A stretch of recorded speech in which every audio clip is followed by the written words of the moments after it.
The flames have been fanned on an old conversation between merging the Sun Belt Conference and Conference USA. Last week, the Advocate's Kevin Foote wrote a piece about the potential and whether or not this is the right time.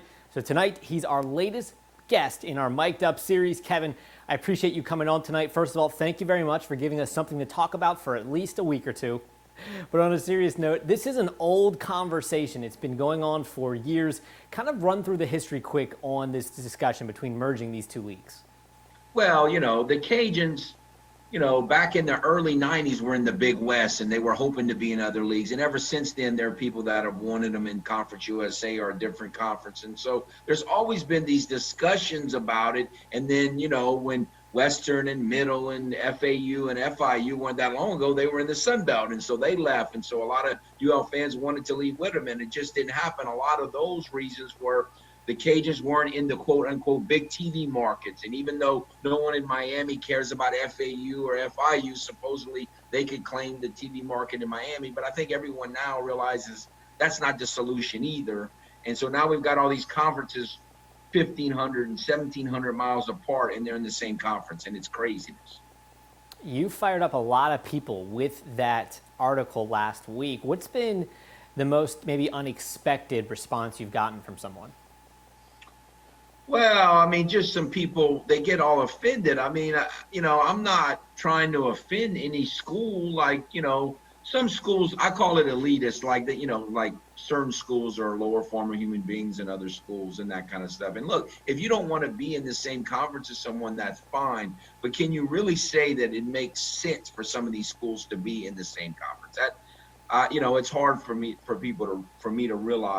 accept the fact that they're saying, well, this is the logical thing to do, because I don't believe that it is.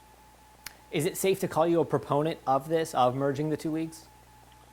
Again, which form? If you don't want to put all 30 teams or 24 teams or 26 teams, I've heard all kind of different forms. I'm not tied to one plan over another plan. I'm just tied to putting people in the same reasonably geographic region in the same conference. If not, look, I'm not saying the Cajuns should be with LSU. Obviously, that would be crazy. I'm talking about conferences, schools that are of like size and like, financial situations. You talked to Cajuns Athletic Director Dr. Brian Magors last week about this very topic. What were his thoughts on this matter? I know he had a few things to say, particularly about maybe the non-conference alignment idea as well. I think it's something that he feels very strongly about, but he realizes, when you hear the comments from the Louisiana Tech athletic director, that some people are nowhere near wanting to do this.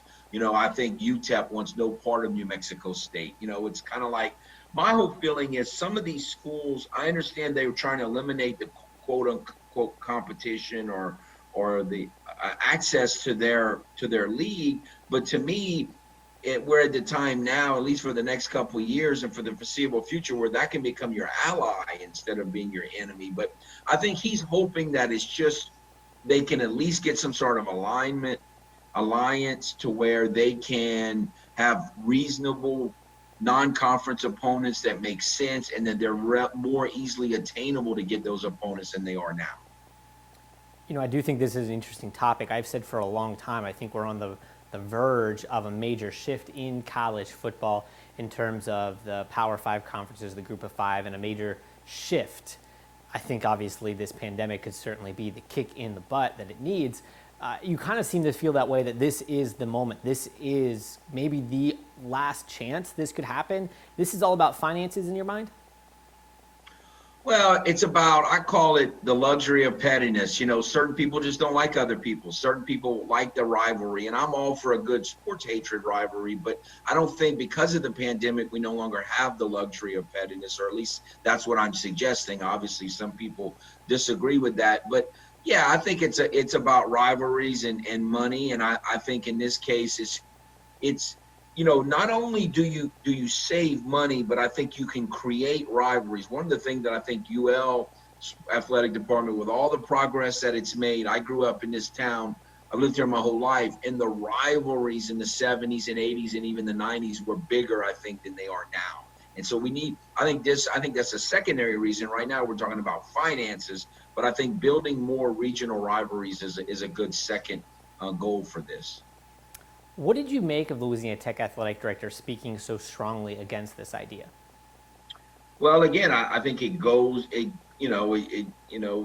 a competition. It's kind of like, I'm sure you've been on text wars or Twitter wars or Facebook wars with some of your friends. And once that builds up and builds up and builds up, then, you create these enemies and you don't want them to be a part of you. And again, I think UTEP's got that issue. I don't think they'll fight to the end for New Mexico State. And I think Louisiana Tech wants no part of the Cajuns or ULM. And in my article, I don't know if you noticed it, but I said, look, if we want to do this and they don't want to do it, that's fine. If you get enough schools involved, they can go be with other schools.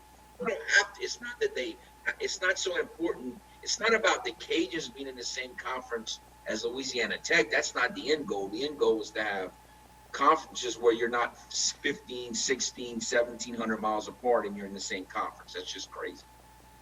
No one ever disagrees with Kevin on Facebook or Twitter. I don't know what you're talking about.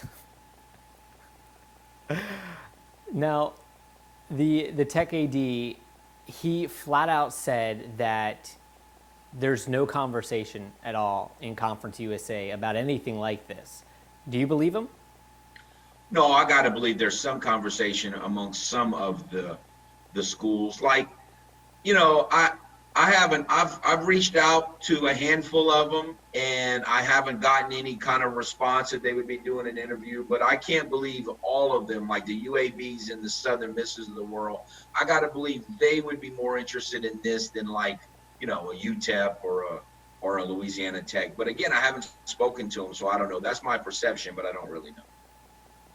We're talking to the Advocate's Kevin Foote about the idea of the Sun Belt and Conference USA merging. He wrote a piece for the Advocate last week that got some people very fired up. Last question for you, Kevin.